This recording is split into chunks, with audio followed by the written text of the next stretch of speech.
Anio Sabotsy 20 ny volana Febroary, taona 2024. Evanjely Masina nosoratan'i Matio, nalaina tao amin'ny toko 5, andininy 7:20 hatramin'ny 20:20. Aoka lavorary ianareo tahaka ny Rainareo izay any an-danitra.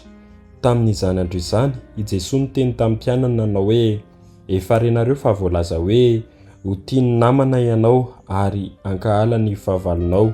Fa izao kosa milaza aminareo, tiavo ny fahavalonareo, manaova soa an'izay mankahala anareo, ary mivavao an'izay manenjika sy manendrikendrika anareo, mba ho zanaka ny Rainareo izay any an-danitra ianareo, dia ilay mampiposaka ny masoandrony amin'ny tsara fanahy sy ny ratsy fanahy, ary mandatsaka ny ranonorana amin'ny marina sy ny tsy marina.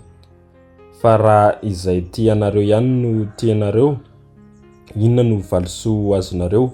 Moa va na dia ny publikana aza tsy manao izany koa? Ary raha ny rahalainareo ihany no arabainareo, inona no mihoatra amin'ny ataonareo? Moa na dia ny jentily aza tsy mba manao izany ihany koa? Koa aoka ho lavorary ianareo tahaka ny fahalavorarian'ny Rainareo izay any an-danitra. Izany ary ny tenin'ny Tompo, deraneo anao ry Kristy.